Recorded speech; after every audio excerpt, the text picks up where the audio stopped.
Boa noite, meus irmãos, graça e paz da parte de Cristo Jesus.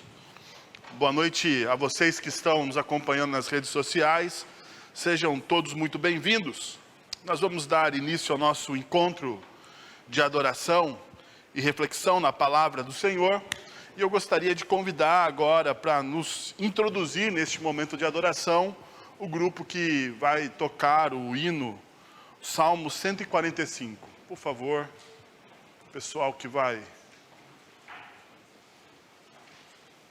tocar o hino aí, teremos uma apresentação especial nessa noite como parte da comemoração do nosso aniversário.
Muito bem, meus irmãos, muito bem. Estava aqui, neste momento, pensando, se eu treinar, será que eu chego lá um dia? Pelo amor de Deus, hein?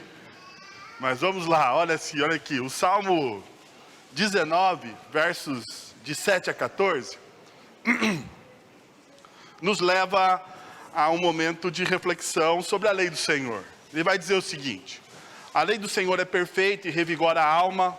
Os testemunhos do Senhor são dignos de confiança e tornam sábios os inexperientes. Os preceitos do Senhor são justos e dão alegria ao coração. Os mandamentos do Senhor são limpos e trazem luz aos olhos. O temor do Senhor é puro e dura para sempre. As ordenanças do Senhor são verdadeiras, são todas elas justas. São mais desejáveis do que o ouro e do que muito ouro puro. São mais doces do que o mel, do que as gotas do favo. Por elas, o teu servo é advertido, a grande recompensa em obedecer-lhes. Quem pode discernir os próprios erros? Absolve-me dos que desconheço. Também guarda o teu servo dos pecados intencionais. Que eles não me dominem, então serei íntegro, inocente, de grande transgressão. Que as palavras da minha boca e a meditação do meu coração sejam agradáveis a ti, Senhor, minha rocha e meu Redentor. Nós começamos o nosso culto exaltando a lei do Senhor, entendendo que essa lei, que essa palavra nos guia e nos dá o norte, que é a bússola das nossas ações e princípios. Queria convidar você então a louvar essa palavra cantando o hino de número 177, firme nas promessas. Convido a congregação a se colocar em pé.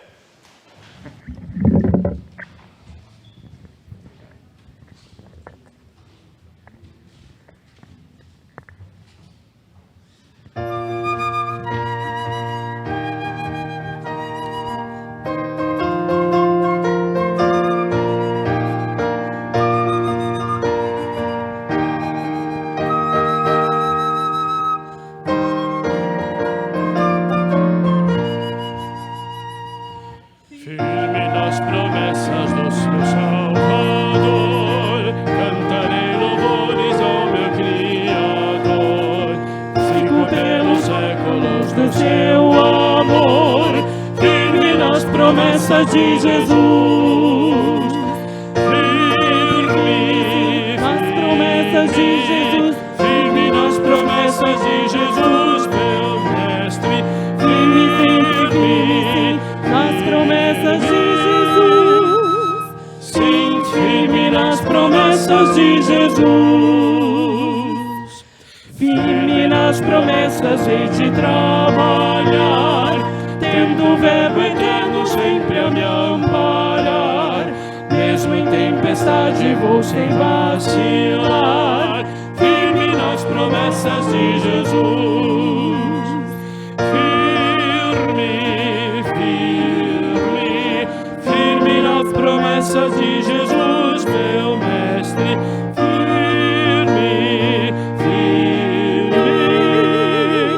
sim, firme nas promessas de Jesus, firme nas promessas sempre vejo assim, purificação no sangue para mim, plena liberdade já desfruto enfim, firme nas promessas de Jesus.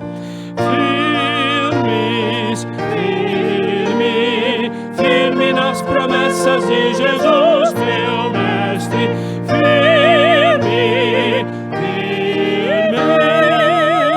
Sim, firme nas promessas de Jesus.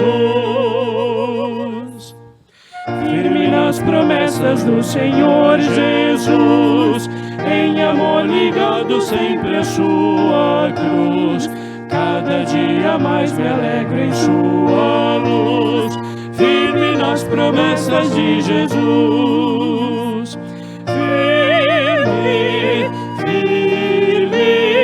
Firme nas promessas de Jesus, meu mestre.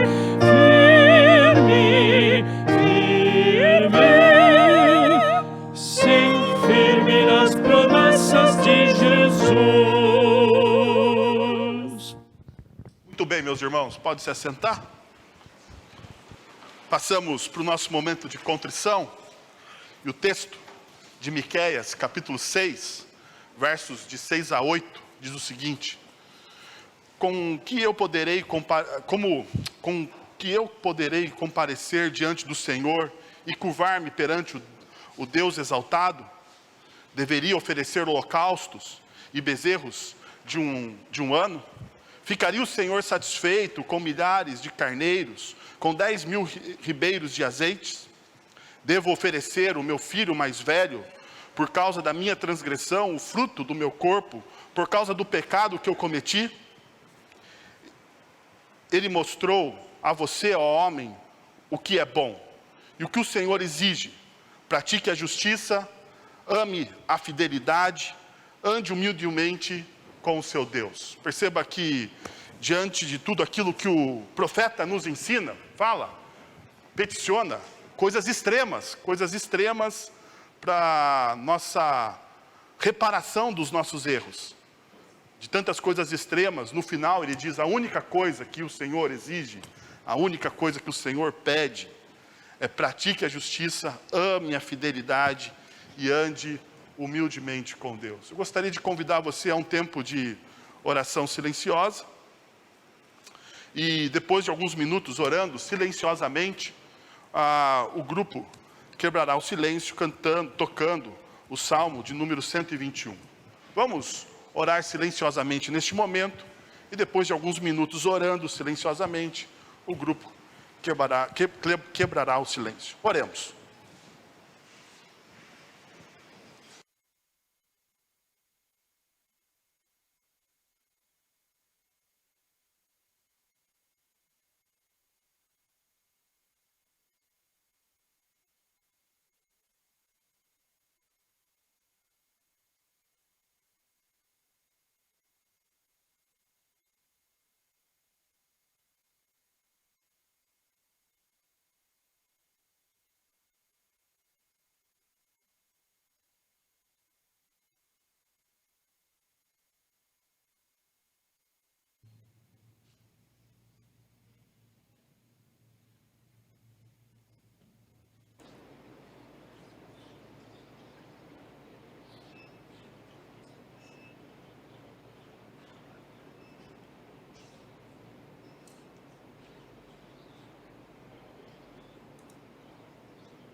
Como é bom saber que nós somos perdoados por nosso Deus e Ele acolhe as nossas falhas, então nós podemos adorar o Senhor em gratidão. O Salmo de número 30, o verso 4 e o verso 5, diz o seguinte: cantem louvores ao Senhor vocês, os seus fiéis, louvem o seu santo nome, pois a sua ira só dura durante um instante, mas o seu favor dura a vida toda. O choro pode persistir uma noite, mas a alegria irrompe pela manhã. Esse é o Deus gracioso que cuida, então nós podemos louvar, agradecer, bendizer o seu nome. Gostaria de convidar você a ter um tempo de adoração em comunidade, se colocando em pé, e juntos cantaremos algumas músicas. Se você veio neste momento preparado para ofertar o seu dízimo e oferta, o nosso gasofilácio se encontra ao final do nosso salão de culto. Vamos ficar em pé e adorar o Senhor.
Se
quero contigo viver. Vim para adorar-te, vim para prostrar-me, vim para dizer que és meu Deus. És totalmente amável, totalmente digno, és maravilhoso para mim.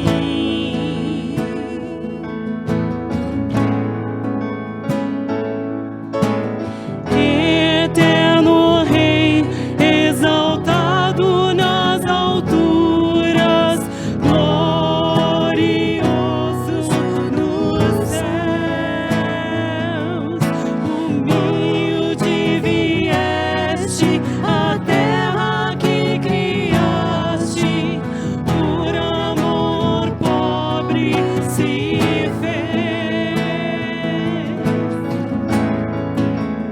Vim para adorar-te, vim para prostrar-me, vim para dizer que és meu Deus.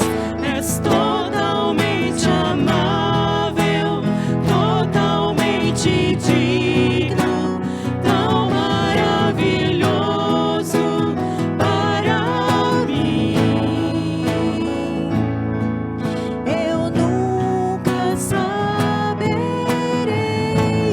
o preço dos meus pecados lá na cruz.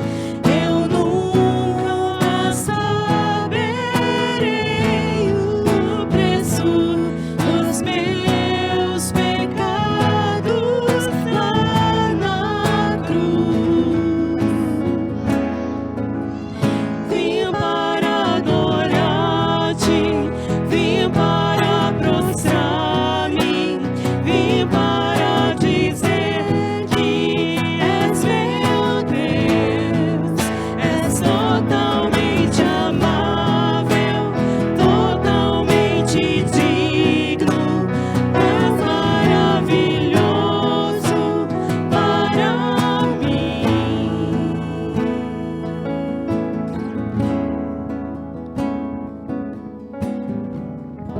A igreja pode se assentar. Pessoal que, as crianças, né? O pessoal que vai cuidar das crianças, culto infantil. Vocês podem descer as crianças aí, que estão no nosso recinto aqui de adoração. Tem a tia Leni ali, ó. Hoje é aula com a avó, porque vó é melhor do que tia, né? Então, é a dona Leni que está indo ministrar aula para as nossas crianças. Então, as crianças podem descer lá para participar deste momento tão bacana,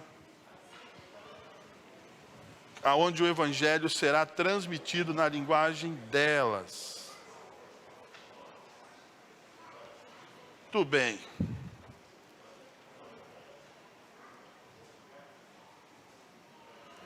Muito bem, meus irmãos, finalmente nós estamos terminando o livro de Esther. Se você não gosta de longas jornadas, né, esta foi uma longa caminhada, cerca aí, acho que, não sei, Juca, 16 ou 17 sermões? 16, olha só, 16 estudos bíblicos no livro de Esther. Dá um livro esse negócio, né? Poderia aí pegar o material e escrever um livro. Bom, nós estamos estudando a comunidade da diáspora, discípulos em uma cultura secular. E estamos olhando para um dos livros, talvez mais difíceis das Sagradas Escrituras, porque o livro de Esther é o livro da secularização dentro das Sagradas Escrituras. Por quê? Porque Deus não aparece nele, né? Nós descobrimos que Deus não aparece de maneira explícita no livro de Esther, mas Ele está de maneira implícita, Ele está em cada detalhe da história, em cada livramento, em cada momento do povo de Deus. Nós encontramos o agir, a graça e a misericórdia de Deus ali. Bom, Eu queria convidar você a abrir no capítulo de número 9.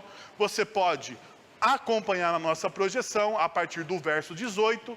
E nós vamos até o final do texto mesmo, do livro, que é o capítulo 10. O capítulo 10 é pequeno, né? É apenas um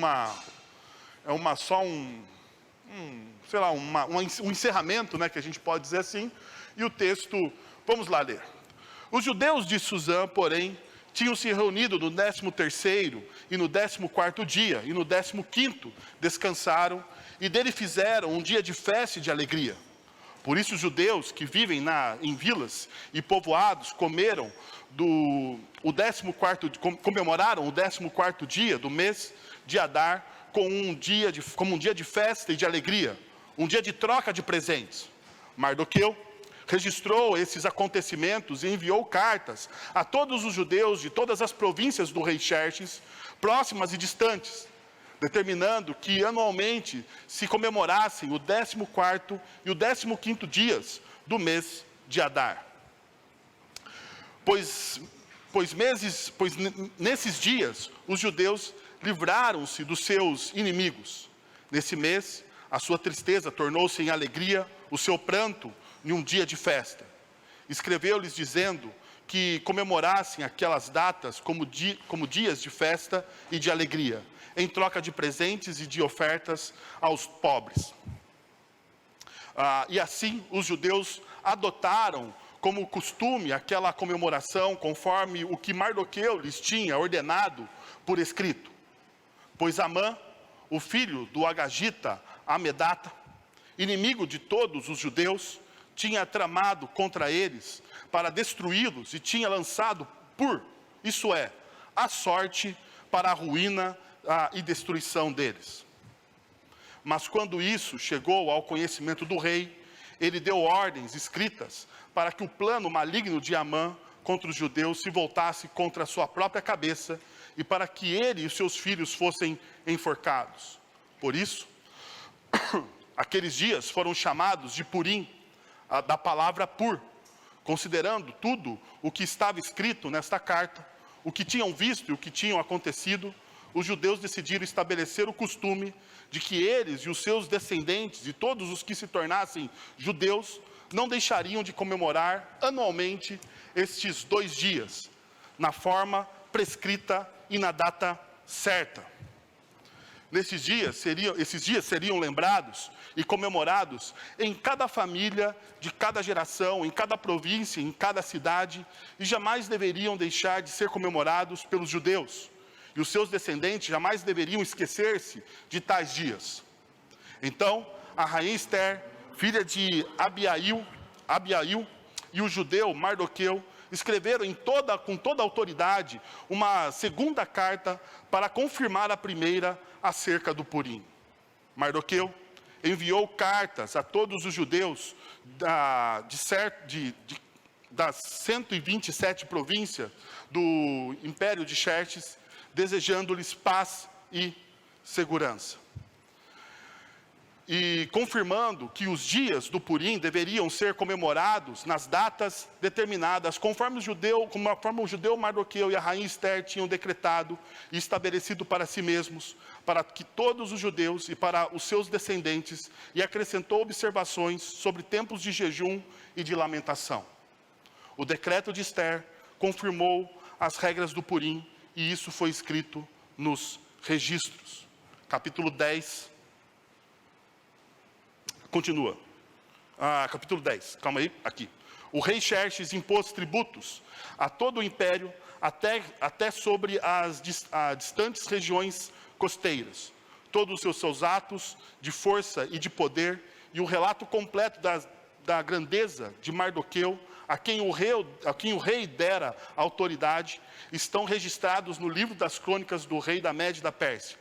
O judeu Mardoqueu foi o segundo na hierarquia depois do rei Xerxes. Era homem importante entre os judeus e foi muito amado por eles, pois trabalhou para o bem do seu povo e promoveu o bem-estar de todos. E encerra dessa forma o livro de Esther. Como nós vimos, né, o livro de Esther, ele conta toda essa história do Império Persa, ou como os judeus foram libertos dentro do Império Persa, né? Dentro do Império Persa. Nós precisamos lembrar também que os judeus, eles foram capturados pelos babilônicos, e o Império Persa, então, neste momento, era o império mais importante daquela região do Oriente Próximo. Bom, diante de toda essa história, todo final de semana, todo domingo, eu tenho cunhado com vocês algumas teses em cima de cada texto que nós temos lidos. E nessa manhã, nós trabalhamos, ou no domingo de manhã, a gente trabalhou uma parte do que a gente vai trabalhar, ou continuar trabalhando hoje à noite, que diria o seguinte: a nossa tese era: na cultura secular hostil, o imperativo para a saúde espiritual do discípulo é reafirmar a crença inflexível na soberania de Deus. E com isso, aprender a visão vertical da história.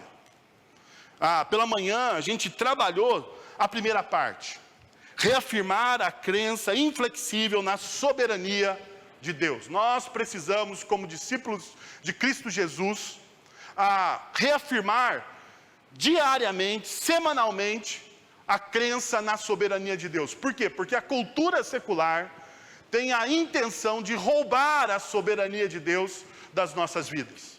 Então nós perdemos essa soberania. E pela manhã nós trabalhamos 2 pontos. Precisamos acolher no nosso coração a verdade: Deus é o Senhor da vida e da morte.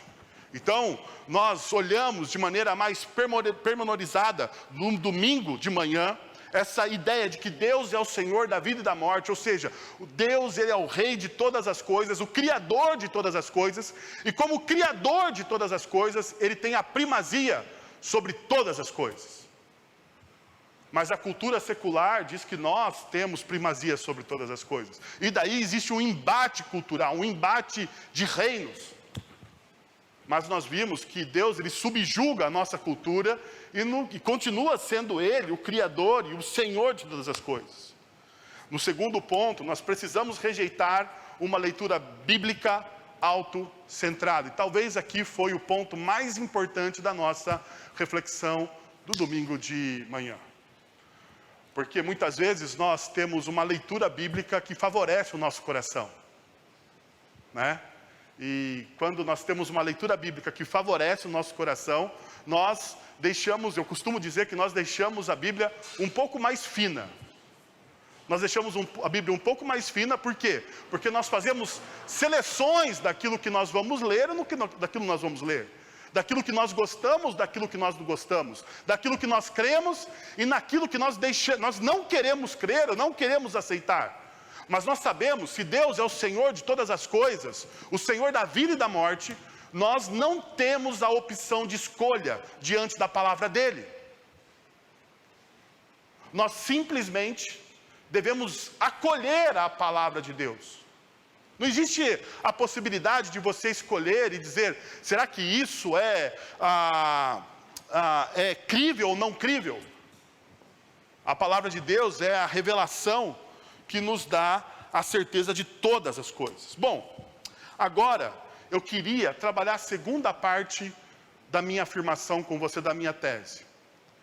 Quando nós cremos na inflexível soberania, ou quando nós reafirmamos a crença na inflexível soberania de Deus, com isso nós devemos aprender a visão vertical da história. Deixa eu tentar trazer uma ideia do Mike Gorin, no livro dele, A Missão da Igreja Hoje. O que significa essa visão vertical da história? A história do propósito de Deus de renovar todas as coisas é contada na Bíblia. A autoridade da Escritura deve ser entendida em termos de seu papel nessa história.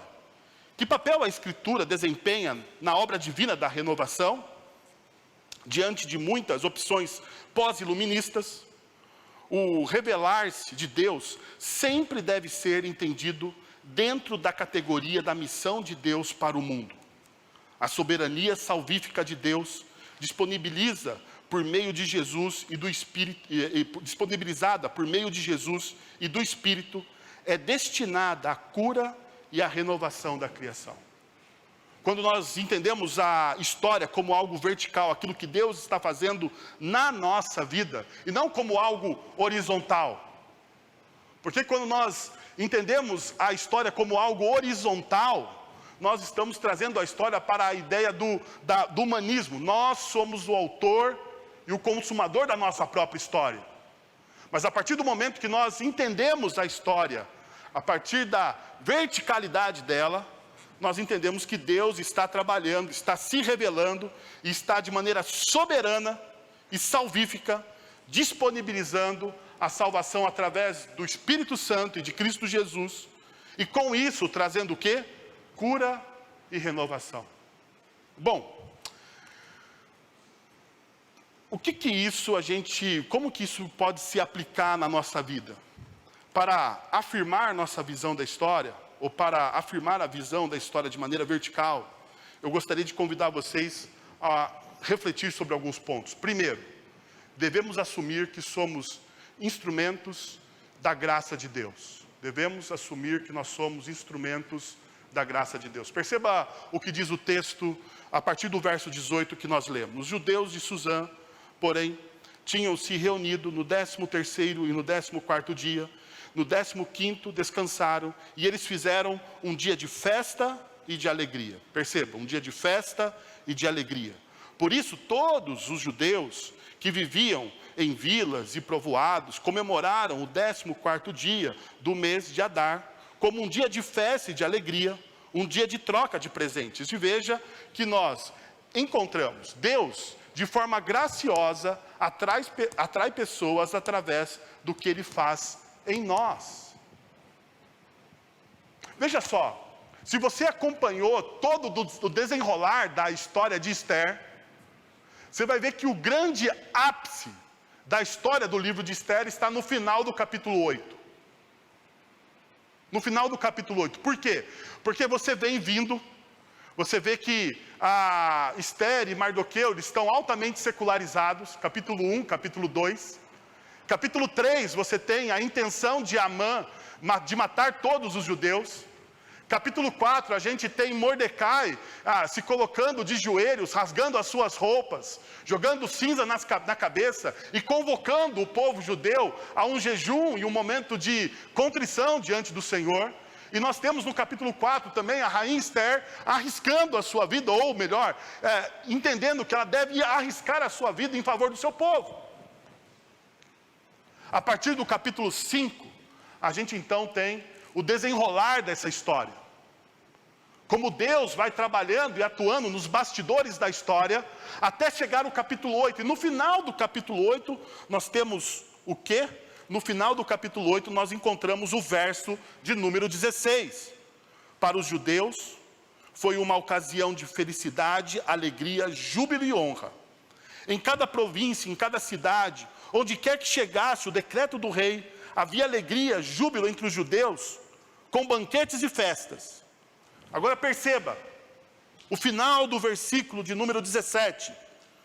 Muitos que pertenciam a outros povos do reino, tornaram-se o quê? Judeus. Porque o temor dos judeus tinha se apoderado deles. E o que está acontecendo aqui? No capítulo 8, nós temos então a grande derrocada de Amã. E a grande libertação do povo de Deus. No capítulo 8, é quando o rei Xerxes dá autorização a Esther e a Mardoqueu para fazerem o quê? Fazerem um novo edito, onde o povo de Deus poderia se defender dos povos vizinhos, ou dos povos que faziam parte das 120 províncias do rei Assuero. Agora perceba, o que está acontecendo? Deus está libertando o povo dele de um grande mal. Mas a liberdade do seu povo está redundando em quê? Em libertação espiritual para todos os outros povos. Então, veja só. Deus usa o seu povo como instrumento da graça dele, de alcance dele. É muito complicado a gente entender isso. Porque nós não desejamos passar pelo que os judeus passaram com Amã e com as ameaças de morte.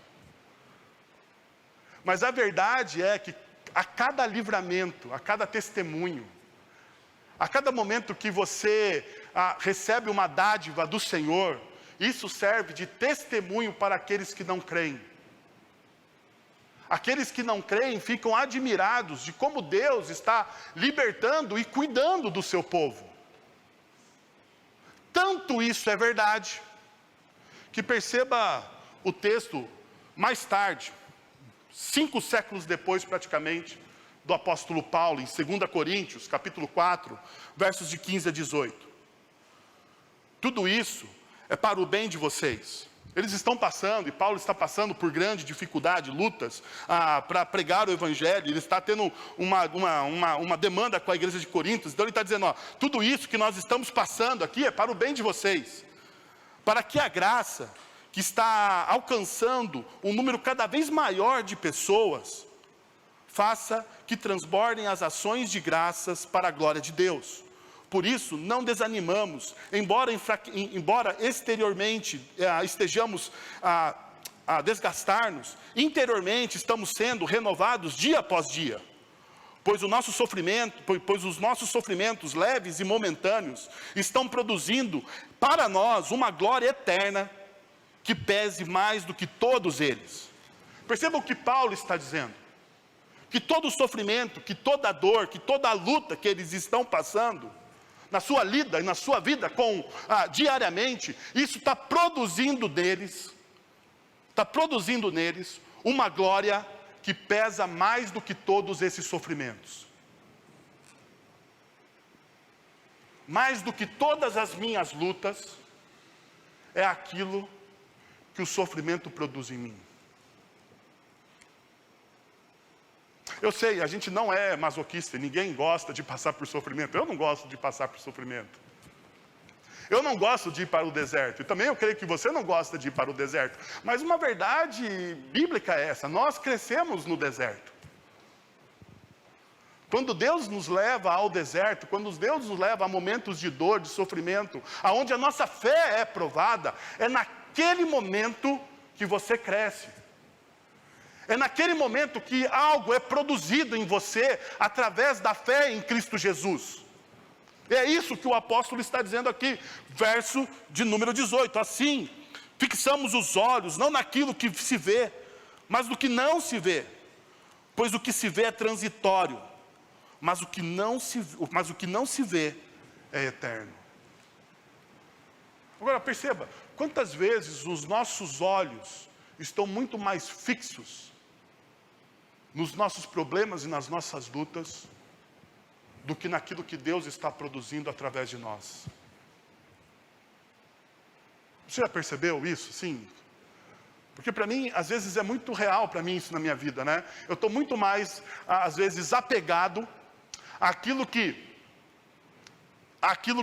eu estou vendo, do que aquilo que Deus está produzindo através da minha luta, do meu sofrimento e da minha vida. Mas o que o texto de Esther e o texto do apóstolo Paulo, em 2 Coríntios capítulo 4, versos de 15 a 18, me ensina, é que Deus, Ele me usa como instrumento da sua graça, nos momentos de dor. E muitas vezes nós vamos entender esse momento somente no final de toda a história. Somente no final de toda a história. Se você acompanhou comigo, se você não acompanhou, você pode entrar nas nossas redes sociais, né, Juca? Você pode entrar nas nossas redes sociais, no podcast, e acompanhar os 16 sermões, para você entender do que eu estou falando hoje. Mas se você não acompanhou, são cerca de 10 ou a 15 anos, segundo os especialistas, que acontece em todo o livro de Esther. O livro de Esther tem um gap de 10 a 15 anos. E olha só, eles vão entender aquilo que Deus está fazendo no final da história, no final do livro. E assim também será com a gente, meus irmãos e minhas irmãs. Nós vamos entender algumas coisas somente no final da história. Somente no final da nossa história. Tem coisas que nós não vamos entender agora. O porquê as coisas aconteceram, o porquê nós passamos por isso. Mas no final da história será tudo revelado e colocado em panos limpos diante de nós, diante de nosso Senhor. E isso deve ser uma esperança para a gente. Porém, você tem que estar reafirmando no seu coração que Deus está te usando na história como um instrumento da graça dele. Deus está te usando na história como um instrumento da graça dele. O segundo princípio que eu gostaria de passar para vocês é: crie memórias da graça de Deus em sua vida. Crie memoriais, melhor dizendo, crie memoriais da graça de Deus em sua vida. Veja o que o verso 28 vai nos mostrar. Esses dias seriam lembrados e comemorados em cada família e em cada geração, em cada província e em cada cidade. Jamais deveriam deixar de ser comemorados pelos judeus e os seus descendentes. Jamais deveriam esquecer-se de tais dias. Diante de toda a dor que eles passaram, diante de todos os problemas que o povo judeu passou por causa de Amã, e daqueles 10 a 15 anos de história, eles vão ter um dia especial, o dia do Pur, ou como eles comemoram hoje, né, a festa da primavera. Até hoje, o povo judeu, eles comemoram essa data. Essa data, neste ano, foi comemorada mais ou menos dia 21, 25 de fevereiro deste ano, para o povo judeu. Até hoje eles comemoram, mas o que isso tem a ver com a nossa vida? A pergunta é: quais são os memoriais dos atos de Deus em sua casa? Eu não sei se você tem os memoriais daquilo que Deus fez na sua vida. Sabe, na nossa cultura secular, pós-moderna, segundo Zygmunt Bauman, líquida, nós perdemos os referenciais. Nós perdemos os referenciais. Nós banalizamos a história. Nós banalizamos a história. Nós somos altamente superficiais dentro da nossa cultura. E nós vimos isso nas mensagens que nós pregamos nesses últimos meses aqui. Somos superficiais e banalizamos toda a história. E quando nós somos superficiais e banalizamos a história, nós perdemos o quê? A memória. Ou os memoriais daquilo que Deus fez em nós. Perceba uma coisa. O problema da secularização com as datas cristãs. Já perceberam isso? Nós temos pelo menos duas datas muito importantes dentro do calendário cristão do povo brasileiro. O Natal e a Páscoa. Mas como essas datas são caracterizadas? Não, eu quero que você faça um exercício na sua família. Como essas datas são caracterizadas nas suas famílias? Deveriam ser memoriais para a gente, daquilo que Deus está fazendo na história. O Natal deveria ser um memorial de como Deus, amando o mundo de tal maneira, envia o seu Filho de forma encarnada. Ele faz com que o Rei de toda a glória seja despido da sua glória e entre na miserável carne humana. É isso que Deus está fazendo de maneira redentiva no Natal. Mas será que é isso que nós comemoramos? Ou nós transformamos o Natal em uma data altamente secularizada? Nós estamos nos aproximando do Natal. Os shoppings, as lojas, as propagandas já começam a oferecer para você algo para você consumir no Natal. Perceba como ficou secularizado isso. E a Páscoa então? Pior, porque a Páscoa para o cristão é muito mais importante que o Natal. Porque se não existisse Páscoa, não teria motivo para comemorar o Natal. O Natal só pode ser comemorado porque existe uma Páscoa. Porque Jesus, ele morre naquela cruz em nosso favor. Mas veja como nós secularizamos aquilo que deveria ser um memorial para a gente. Aquilo perde o significado real das coisas.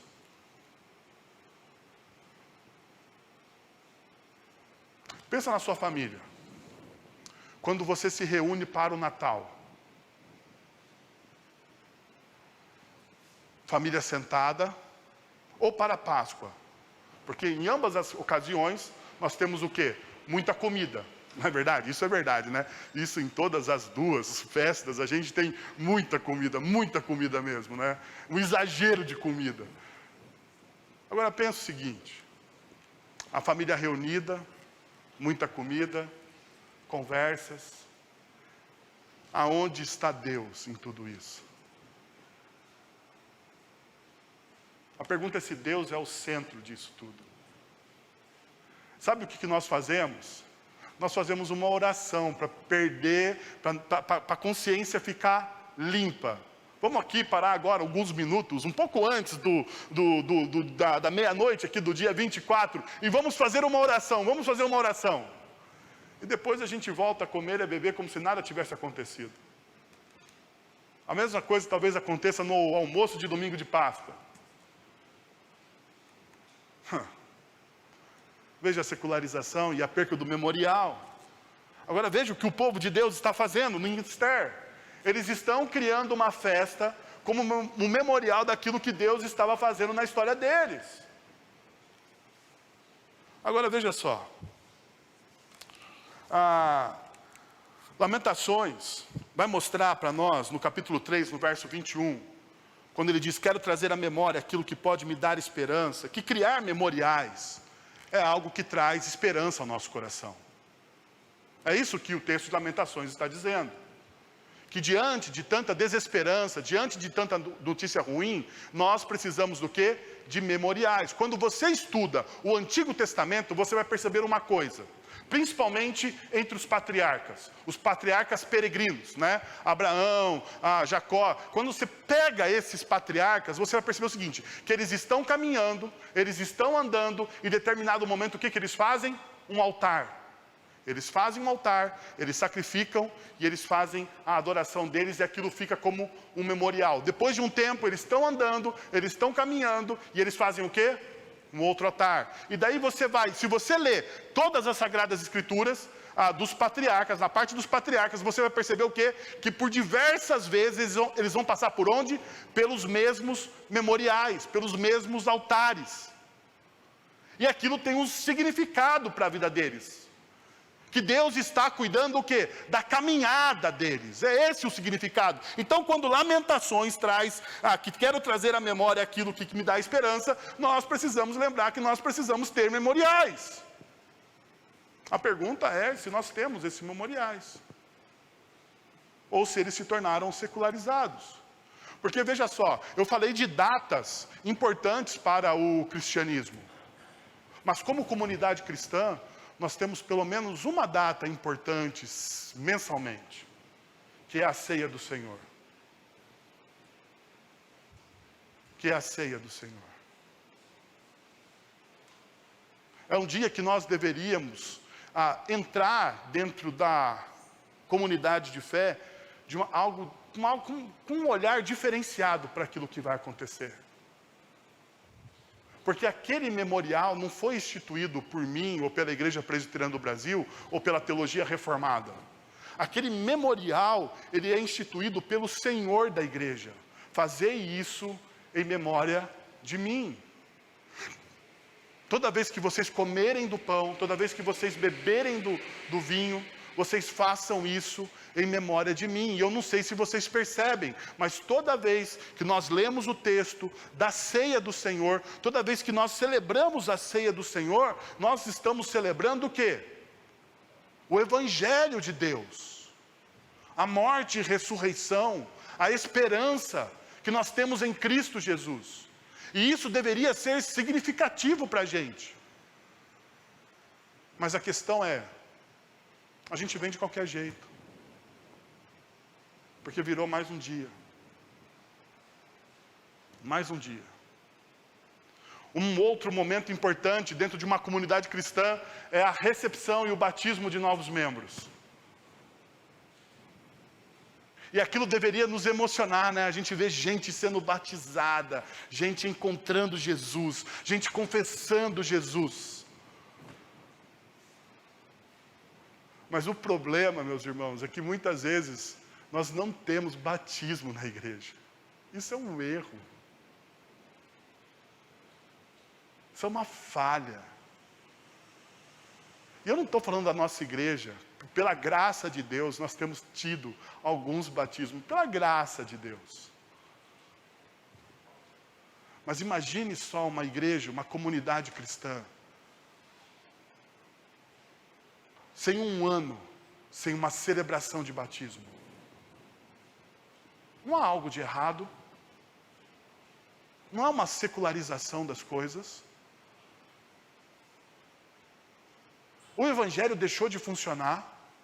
A pergunta deveria ser essa: o evangelho deixou de funcionar? Porque não deveria deixar de funcionar o evangelho.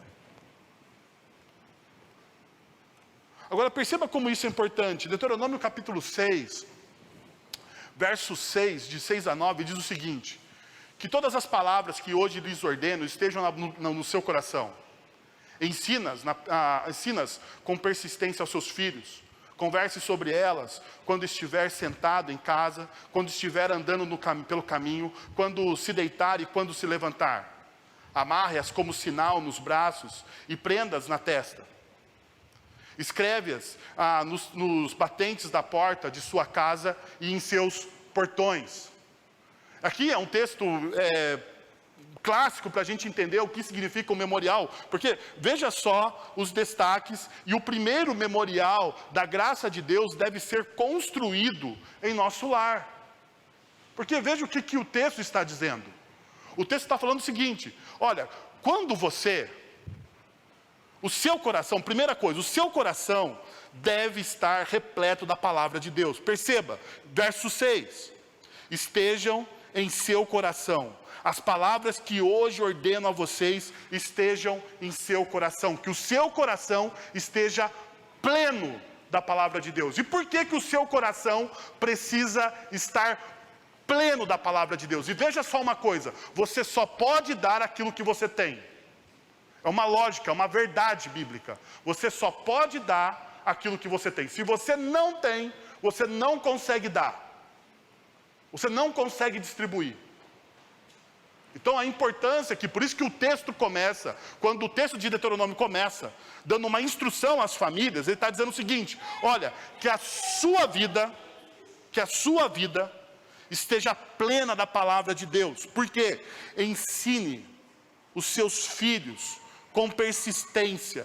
Ou seja, você precisa ter perseverança nisso. E como você faz isso? Você conversa sobre elas, sobre as palavras de Deus, quando estiver sentado em casa, quando estiver andando pelo caminho, e quando se deitar e quando se levantar. O que o texto está mostrando? Que a palavra de Deus deve ser constante nos nossos lares. Que as nossas conversas familiares devem ser recheadas com o quê? Com a palavra de Deus. Agora visualize uma conversa depois de um culto de domingo com a sua família. Culto de domingo, pós-culto de domingo, sempre pede uma boa pizza. Não sei você, mas é uma quase tradição em casa, uma pizza. Então, pós-culto de domingo, pizza. E como que acontece a sua conversa com a sua família? Se não for pizza, pode ser o que você está acostumado. Pode ser o café, pode ser o que você está acostumado. Agora você pode falar assim: não, tudo bem, Wellington, mas depois do culto a gente até para falar não, e falar mal do pastor, né? Hoje o pastor pregou mal, né? Hoje o pastor não ensinou direito, mas tudo bem. Mas olha só, o texto não está falando simplesmente do pós-domingo, do pós-celebração. O texto está falando de todos os dias, da perseverança de todos os dias. Todos os dias você deve se esforçar, levantar, deitar, caminhar e viver essa palavra. E no final ele diz o seguinte: você deve ter ela sempre em vista, ou sempre à vista de você. Porque ela deve estar no seu pulso, ela deve estar nos umbrais da sua casa, ela deve estar sempre à vista, sempre ser lembrada. Então perceba o que o texto está dizendo. O texto está dizendo que o primeiro memorial da graça de Deus deve ser construído em nossos lares. Deixa eu fazer uma pergunta muito séria para você, meu irmão e minha irmã, e talvez seja a pergunta mais séria da nossa reflexão. Não, talvez a segunda, porque eu não cheguei no último ponto. Vai que tem uma pergunta mais séria no próximo ponto. Mas uma das perguntas mais sérias da nossa reflexão é: a sua casa é um memorial da graça de Deus para a sua família, para os seus filhos, para os seus netos? A sua casa é um memorial da graça de Deus? É um memorial? O seu coração está repleto da palavra de Deus, a ponto de você sentar, se levantar e você compartilhar da palavra de Deus? Da cosmovisão bíblica, de uma visão crítica das Sagradas Escrituras, percebendo e entendendo o que a palavra de Deus diz para você todos os dias da sua vida. Todos os dias da sua vida. Olha, eu sempre falo isso para vocês: a minha família não é uma família perfeita. Não espere que a família do pastor seja uma família perfeita, porque não é. Porque talvez eu seja o maior pecador de todos aqui desse salão, nessa noite. Mas uma coisa que eu queria dizer para vocês: uma das coisas que nós temos treinado os nossos filhos, principalmente o Arthur, que é o mais velho, o João não dá para treinar ainda assim, insistentemente, mas o João começou a orar agora, o João já está orando. Mas uma coisa que nós temos treinado insistentemente o Arthur é não abdicar de assistir os filmes. Então em casa você vai ver filme da Disney, ele vai assistir os Vingadores, ele vai assistir o Harry Potter. Em casa não tem esse negócio de não assista. E eu estava vendo, a gente estava assistindo um dia um filme juntos, agora eu não me lembro qual filme que era. Não, juro para vocês que não me lembro, mas era um desses filmes profanos aí, tá bom? Então, fique tranquilo. E no meio do filme, tinha um dos heróis, eu acho que era um filme da Marvel, tinha alguns dos heróis, talvez era o filme do Thor, que o Thor é o mais forte de todos os Vingadores, não é isso? O Thor, era o filme do Thor, que é o mais forte de todos os Vingadores. Daí, no momento, o Arthur parou e falou assim: papai, o Thor pode ser mais forte do que todos os Vingadores, mas Jesus é mais forte do que o Thor. E eu falei para ele: por que você acha que Jesus é mais forte que o Thor? Porque Jesus, ele venceu a morte. Ué, e não é verdade? A questão é que é uma cosmovisão bíblica. Você não precisa proibir o seu filho de fazer absolutamente nada. Você precisa passar para ele uma cosmovisão das Sagradas Escrituras. É só isso que você precisa fazer. Você precisa conversar com ele e dizer: olha, isso aqui é legal, você pode assistir, mas veja só, existe uma verdade que está acima disso que você está assistindo. E essa verdade que está acima do que você está assistindo deve nortear a sua vida. Nesse dia eu fiquei orgulhoso, mas nem sempre é assim, tá? Então, não se turbe o vosso coração aí, me invejando. Mas a gente vai construindo, e perceba o que o texto diz: você precisa fazer o quê? Persistentemente. Você precisa ter perseverança. Então, a pergunta fica: o seu lar tem sido um memorial da graça de Deus para a vida do seu filho, dos seus familiares, dos seus filhos, dos seus netos, dos seus amigos, daqueles que convivem com você? A sua casa precisa ser um memorial da graça de Deus. E por último, olha aí, Juliano, eu acho que eu vou conseguir hoje, hein? Vamos lá. Terceiro, Entenda que a bênção de Deus, que a bênção e o cuidado de Deus é pessoal, comunitário. Veja só, entenda que a bênção e o cuidado de Deus é pessoal, comunitário. O judeu Mardoqueu foi o segundo na hierarquia depois do rei Xerxes. Era um homem importante entre os judeus e foi muito amado por eles, pois trabalhou para o bem do seu povo e promoveu o bem-estar de todos. Quando eu olho esse texto, a pergunta que me surge é: Deus abençoou Ester e Mardoqueu? Abençoou.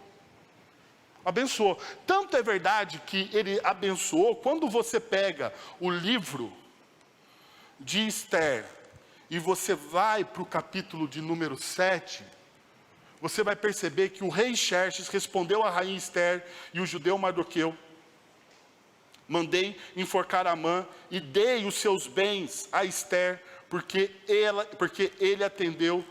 ele atentou contra os judeus.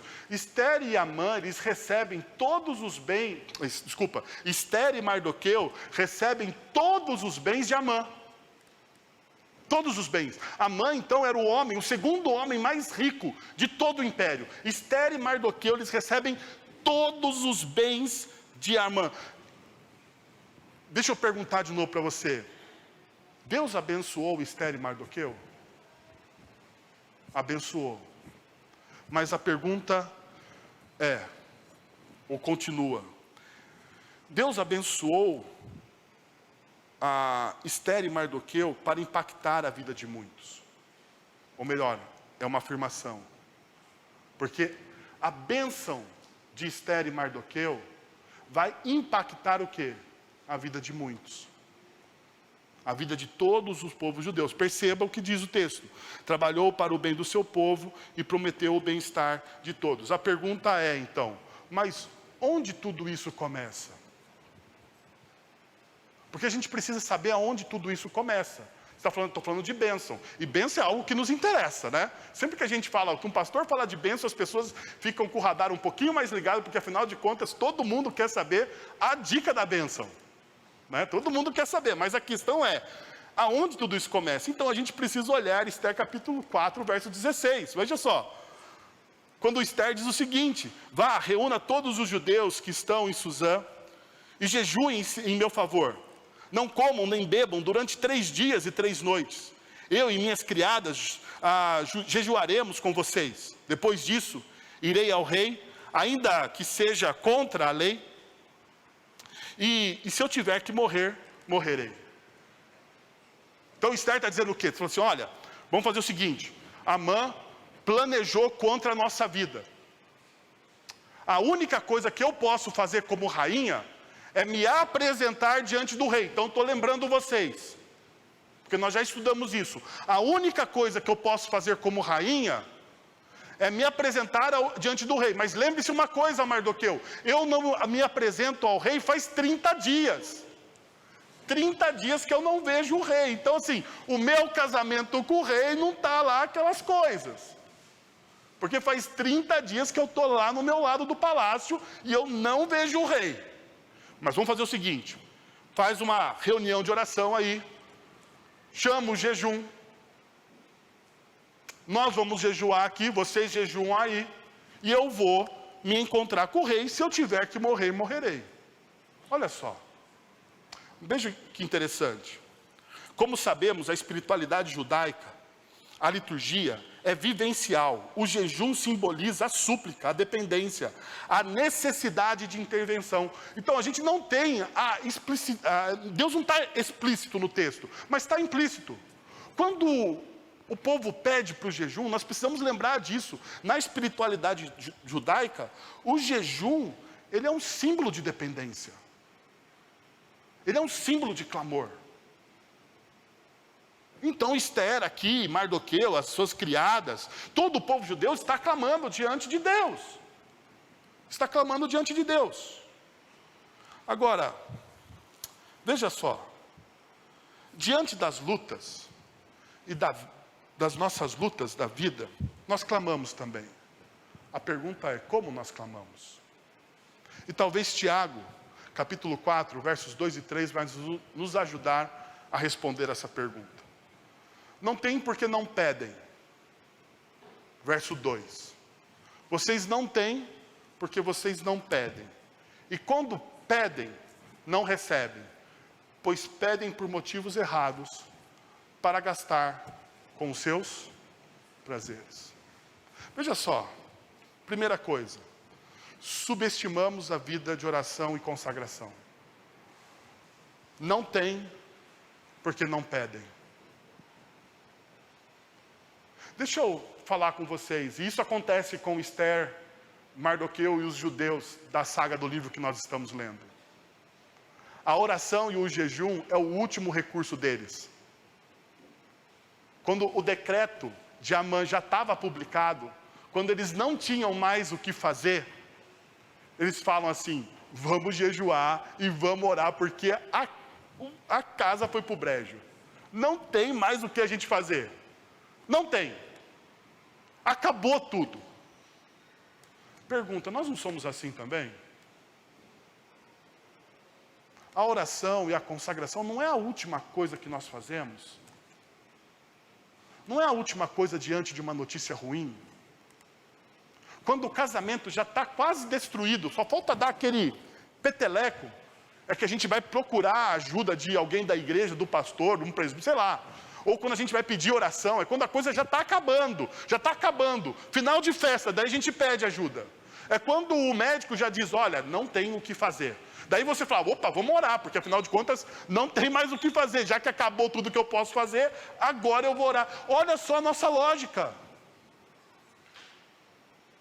Olha só a nossa lógica. Nós confiamos tanto em Deus, que Ele é a última coisa que nós procuramos. É estranho isso, não é? Você confia tanto em Deus, você diz que ama a Deus, você até ora, mas é a última coisa que você procura. Então perceba, Tiago está dizendo aqui, olha, vocês não têm, porque vocês não pedem, porque vocês subestimam o quê? A vida de oração e de consagração.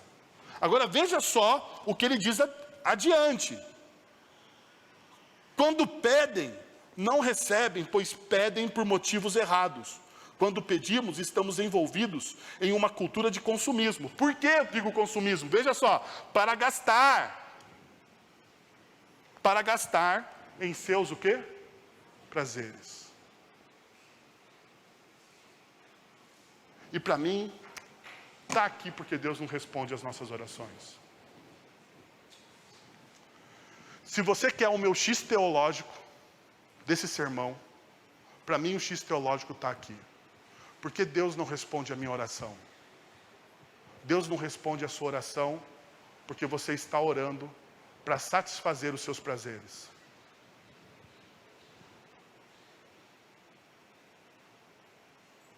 É. Porque veja só, Esther e Mardoqueu, eles oraram pelo quê?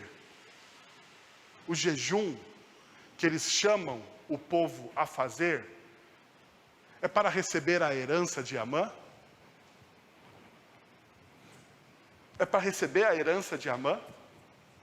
É para eles ficarem mais ricos do que eles eram? Não.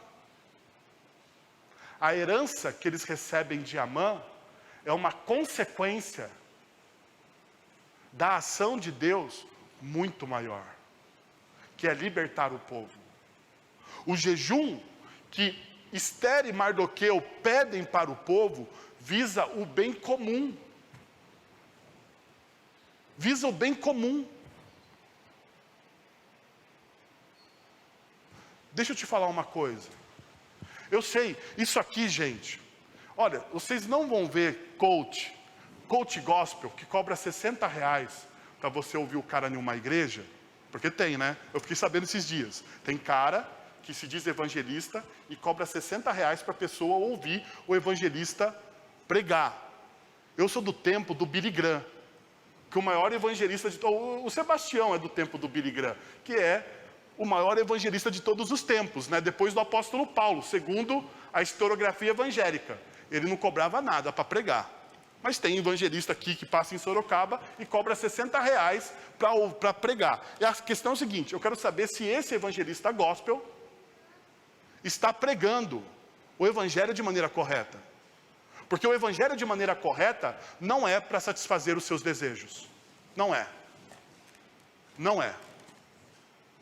Que é o evangelista gospel, o coach gospel, que tenta satisfazer os nossos desejos, que fala que você é o centro de Deus. Ele fala que você é o centro de Deus. Você é o centro de Deus.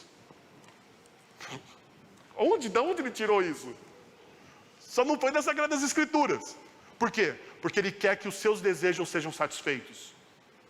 E Deus não quer isso. Pronto. Olha que coisa legal. Só que não dá ibope pregar o evangelho. O evangelho me ensina o quê? Que a minha vida é para abençoar a vida das pessoas que estão à minha volta. Então veja só o que acontece. Como não cair nessa armadilha? Como não cair nessa armadilha consumista? Olha o que o texto de Esther diz no final do versículo. Se eu tiver que morrer, morrerei. O que Esther está dizendo aqui? O rei pode não atender o meu pedido e eu vou morrer. Então se eu tiver que morrer por uma boa causa, eu vou morrer. Perceberam? Esther não está para a vida dela. Agora deixa eu te mostrar uma coisa que o evangelho me ensina. Dentro da teologia da Esther aqui, se eu tiver que morrer, morrerei. Primeiro, a maior felicidade em dar do que em receber. Atos, capítulo 20, verso 35. A maior felicidade em dar do que você receber. Já pensou nisso? Ao invés de você ter uma oração autocentrada, por que você não tem orações outrocentradas? Porque é melhor você distribuir a bênção do que receber a bênção. Olha que legal. Olha que legal a teologia de Esther, que se eu tiver que morrer, morrerei. 2. Quem perder a sua vida, a salvará. Marcos capítulo 8, 35. Se você deseja ganhar a sua vida, se você deseja a bênção para você, se você deseja ter a sua vida perfeita, deixa eu te dizer uma coisa, você vai perder a sua vida. E quem está dizendo isso não sou eu, é Jesus de Nazaré. É Jesus de Nazaré. Agora perceba o que ele diz, olha, você pode perder a sua vida. Mas se você perder a sua vida por causa do meu evangelho, se você perder a sua vida por causa do meu evangelho, aí sim você vai ganhar. Se eu tiver que morrer, morrerei. Eu vou perder para ganhar. Por último, você colhe aquilo que você semeia. 2 Coríntios 9:6. Paulo nos ensina isso. Você colhe aquilo que você semeia. Se eu tiver que morrer, eu morrerei. Faz sentido, gente? Faz sentido? Então deixa eu te convidar você a 3 movimentos nessa noite para a gente encerrar.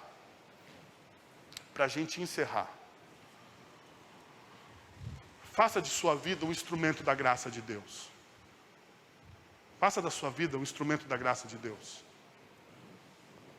Você precisa fazer isso.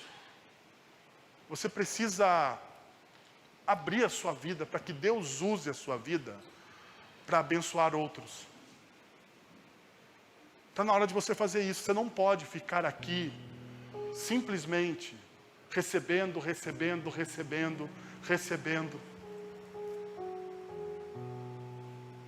Crie memórias da graça de Deus em sua vida, como testemunho do amor de Cristo. O quanto Cristo te amou, quanto Cristo morreu por você. Olha as coisas que Cristo fez por você.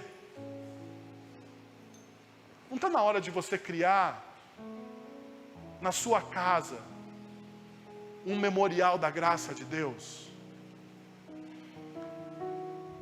A sua casa ser um lugar de esperança para os seus amigos, seus vizinhos encontrarem a palavra de Deus. A sua casa se tornar um lugar onde os seus filhos desejam estar. Porque tem filho que deseja fugir da casa do pai.